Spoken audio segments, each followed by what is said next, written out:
my money. I lost my own money. The world is I don't changing care what you faster did. than I ever. don't know what you did with my money. I brought in my money. Years or even months. What you see right now I'm not is coming down. the illusion that people have we're talking had about. for many decades. You understand? And my money.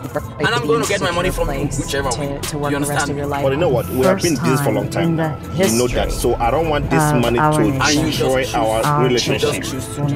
So try your best and forget about friends this. get laid off. We've been laid off. We've had our pay cut. People are What I said, overworked and try your best underpaid. to forget They about seem this to money. have less time and less freedom. You know what? They live under constant Buddy, pressure.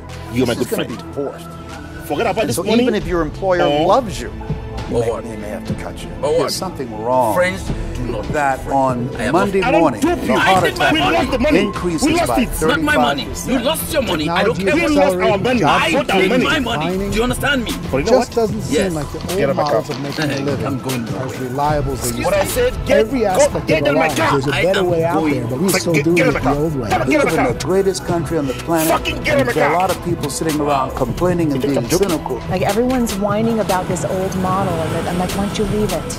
Look at all this over here. Look at all this opportunity. Since so much of our lives revolve around our work and the way we make our living, many people are thinking there just has to be a better way. The biggest challenge facing our world today We have been the game for is long not time. You know what I'm making money. talking about. Is what are we going to do with all the displaced unemployed One people? thing for sure. People are afraid that they're going to make the wrong decision. People are afraid of the unknown. People are afraid that maybe I don't have the skills. Hey, sports fans. I will get you whichever way. Think I'm afraid of anyone. All in Nigeria. Don't fucking give it down. That's why going to school to get a job is an Get him out of obsolete idea. face. Watch. A steady paycheck is an industrial You pointed income. a gun Shoot to me. me. I said I can shoot you. I can kill you. I made you. Made to me. And I would drown.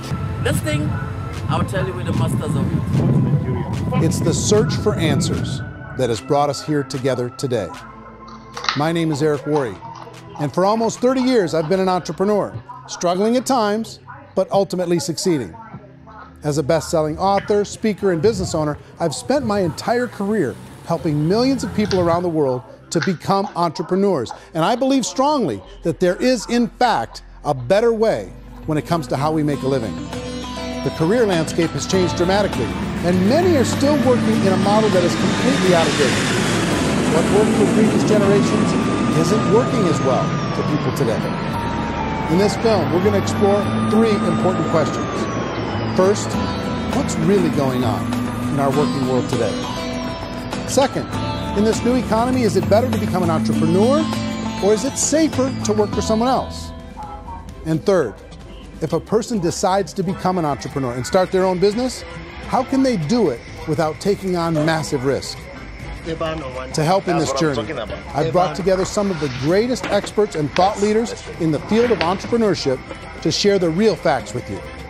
My intention is to give you new information that will allow you to make choices that are not limited by an old, outdated model. Let's start by understanding what's going on in our working world today.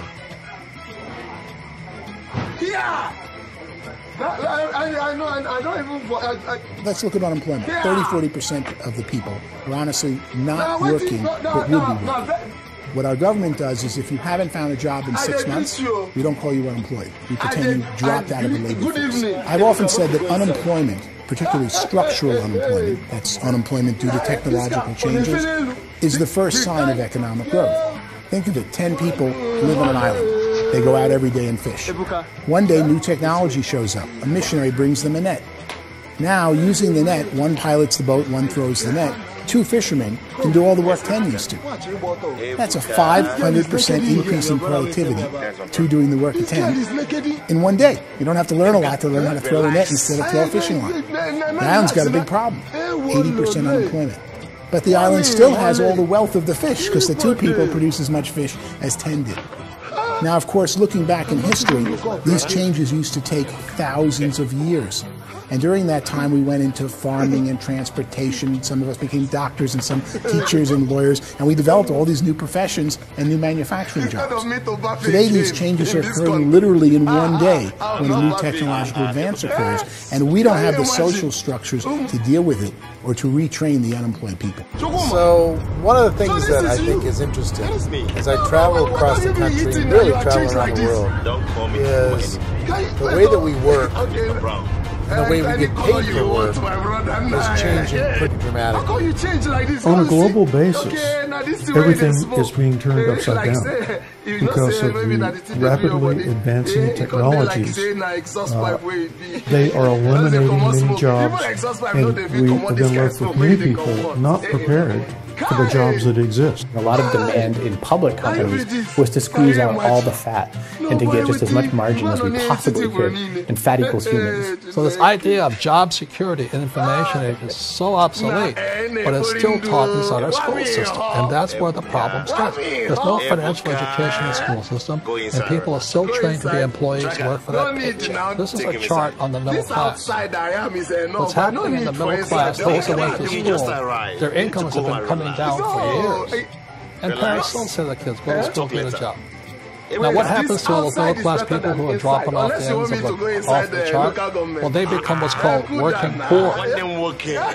And this is what happens to working poor. But they say poverty is ending. Well, poverty may be ending, but working poverty is going up. And this is food stamp usage.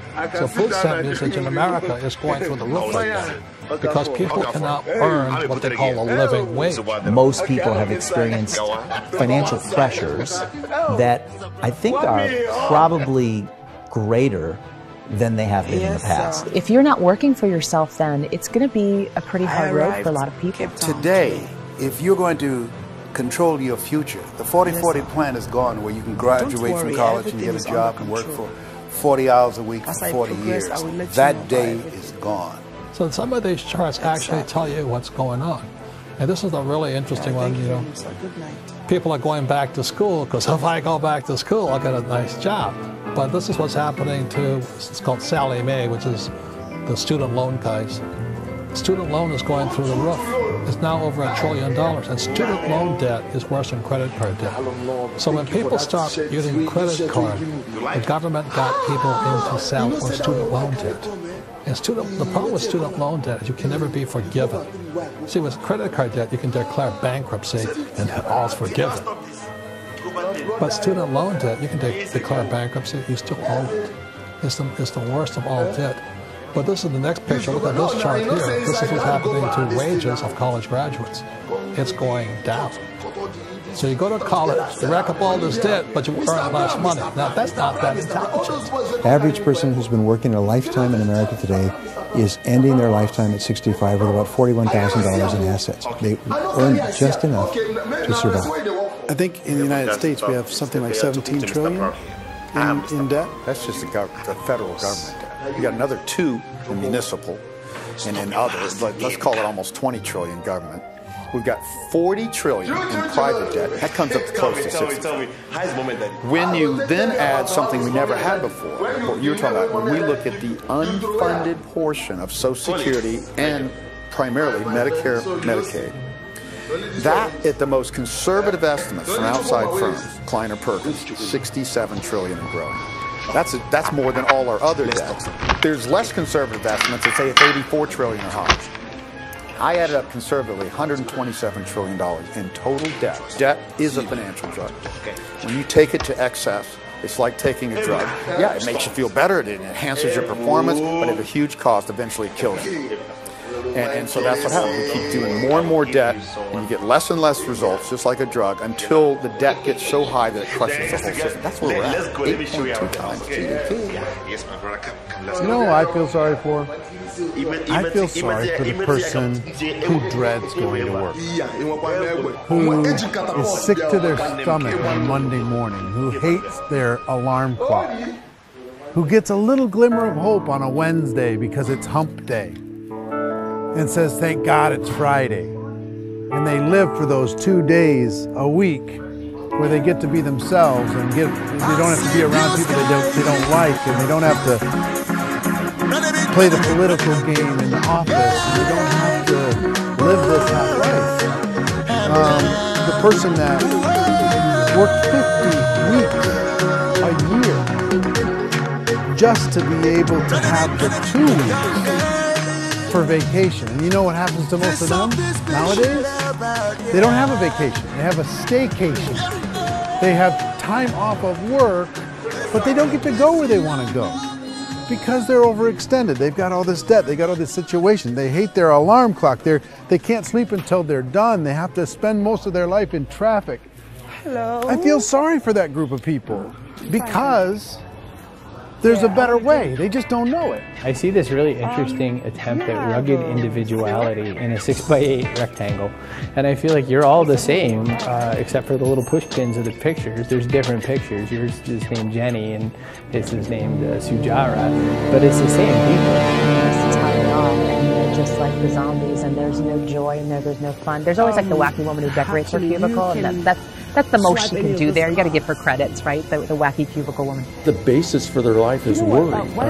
I'm worried, you know, maybe I'll get fired. I'm worried maybe my company will go out of business. I'm worried I can't keep spinning the plates on paying the bills. I'm worried about how do I send my kids to college. I'm worried, what if the transmission of my car breaks? That's, you know, 2 or 3, I can't fix it. People live in a sea of worry, and it eats at them. Those signs that people held up during the Depression didn't say looking for gainful employment in a cubicle. They said looking for work. Work is what we're looking for. Job is just a unit of measurement. Work is what we're going after. It's time to look in the mirror and say, it's not the economy, it's my economy. It's my little world of where I am. I need to improve. I'm not going to wait for the economy to come back, because frankly, the economy is doing great in this country. So I'm here on Wall Street, the financial center of the universe, the financial capital of the world. This is where most people's money goes to at least be held for a time, right? With interest rates in banks being effectively zero, and many experts are predicting it's going to stay at zero for the next 10, 20, even 30 years, people feel like they don't have any choice but to put their future into equities, to put their future into the hands of other people on this stock market, and hope that the stock market goes up, hope that the stocks that their advisors pick or that they pick goes up. That's one way to go, I guess. It's my personal belief that if you put your future into the hands of yourself, in other words, you have earning power by yourself, I think you're a better investment than these guys. I think controlling your future is a better option than handing over your retirement to these guys. The average household income in the United States is approximately $50,000 a year, what they call the middle class. To reach the top 25% of income earners, you need to earn at least $90,000 a year. To reach the top 10% would be a household income of $140,000, top 5%, $190,000, and to be in the top 1%, to surrender. I only tell people who are wounded spiritually that they should be an employee. And it's that feeling that you get when you pick up the backpack of a Cub Scout and say, "Don't worry, little guy, we'll get you back to the camp." You know, it is in no way a kindness when I tell someone they'd be a great employee. The other status symbol really increasingly is lifestyle. People can own their own business, maybe even work out of their house. I tell people admire that. Gosh, I wish I could. The spirit of the entrepreneur is to be a risk taker and to be resourceful and unstoppable and to have a vision of yourself beyond where you are and not willing to settle for life as it is. Think about the great entrepreneurs. They're visionary. They have heart. They're willing to do today what others won't so they can do tomorrow what others can't. Personally, I don't think of the new economy, the old economy. I create my own economy. The entrepreneurs in control. I decide what the economy is going to be. In the world of entrepreneurship, there are no limits. You can make as much as you want, depending on how much you want to work and how smart you are, and how great a team you put together. There's no more lifetime rewarding business than being an entrepreneur. Why in America, where anyone could be anything, where people want to give up their freedom and become effectively a modern-day slave, told shut up and be here every morning at 7:30, leave at 5:30, and do what I tell you? If people decide to become an entrepreneur and work for themselves, they have some traditional options, but they're riskier than you might think. Any kind of a retail business, retail build-outs, is extremely expensive. Easy. Even just these small little yogurt stores where they're putting little yogurt machines and you get all the different flavors, you're spending $200,000, $300,000, $400,000 to open a yogurt shop. I would love to buy a Dunkin' Donuts, but it's a $500,000 or so to start. I don't quite have that just-in-case money. Risking lose it all, and most guys do 2 or 3 times, and even big guys like Branson, because I'm such a fan of his, half his companies don't work. You make $1 million, your problems are going to go. If you make $1 billion, your problem's really going to go.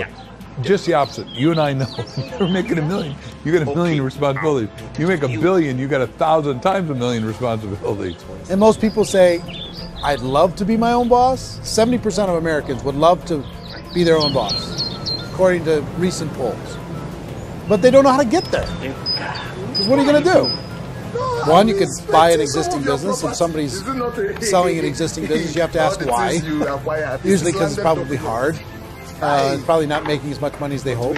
2, they can buy a franchise, a little less risk, proven system, but it's expensive to be able to do that. 3, they could start something from scratch. And that's where a lot of people feel like, I don't have the chops to do it. I don't have the money. I don't have the product idea. I don't have the expertise. I don't have whatever it's going to take to be able to get there, and I can't risk my family to do it. So, 4th, they could become an investor. A lot of people in this town invest to try and figure out a way, but you got to be pretty smart with that game too, right? Venture capitalists, who are the very best, most sophisticated in investing in new breakthrough businesses, make it on 1 out of 11. I mean, 10 out of 11 are mediocre or fail. Most of them fail. That's the risk there. Angel investors lucky to get 1 out of 15 or 20. A business is a team sport. Like, I have to have accountants, I have to have engineers, I have to have system designers, I have to have sales, marketing, I have to have accounting, I have to have mission statements, I have to have legal and all that. The average Joe Schmo, even me, I go out there, I don't have the skills to put a business together. I think the bottom line for the 4 traditional options is they take money, sometimes a lot of it. They take expertise, and they take time. All of that adds up to just too much risk for most people. I bought a business from somebody else, and it was a lot of work. And you start wondering, what did I just buy? Because I guess ultimately I own your email list, and I just overpaid for it. People that start their own business, they spend a lot of money, they spend a lot of time, a lot of effort to get things started. And the more you invest on the upfront, the harder you typically work at it. Well, I can tell you what the success rate is of a restaurant. What is it? They're crazy enough. About 90% of them fail. About 90%. In how quickly? Year or less. Wow. And if we're talking non-franchise, we're talking franchise. Yeah. But our students aren't getting franchise yet. You got to invest big money. Exactly. And with someone like McDonald's, you've had to work with the company for a long period of time. Really know you even have a chance of investing $1 million. Chance, and it's a slim chance. What if there was a way that you had all the proven aspects, the comfort aspects, still control your own life? What if there was both? In other words, you didn't have to create everything from scratch. You didn't have to be a super leader. All you had to do, what if there was a proven product already? You didn't have to create the product. And there's a proven system already. Proven training already. Everything except an employer. That was the only thing that you didn't have. Do you think more people would be open to working for themselves in that environment? You don't even understand. Let me stand up comment. I'll try that, no problem. But this girl is in our search for a better way to make a living, we've come to the conclusion that becoming an entrepreneur is actually safer than being an employee. And through our look at the entrepreneurial options, one particular path kept coming up from expert after expert. And I think most people will find it surprising because it's certainly a non-traditional business model. That model is for people to start their own business and become an entrepreneur through the creation of a network marketing business. Some people call it direct selling because the product is being sold directly from the manufacturer to the end consumer, cutting out the middleman. Other people call it multi-level marketing, or MLM, because there are multiple levels of commissions paid. The most common term today is network marketing, because network marketing best describes using a large group of independent distributors, independent entrepreneurs, to move a product or service more efficiently. So my friend here, Donald Trump, and I, we always write about the network marketing industry. And the reason we support the network marketing industry because it really is a business school for entrepreneurs. Because most people come out of school looking for a paycheck. You flip it like flippers. That's terrible. I would go into network marketing like that. I think if it didn't exist, we should invent it. It is that good. I think direct selling is a great way to do business today. It's very easy to get into that industry, and you can be self-employed, be, in effect, an entrepreneur. When we see multi-billionaires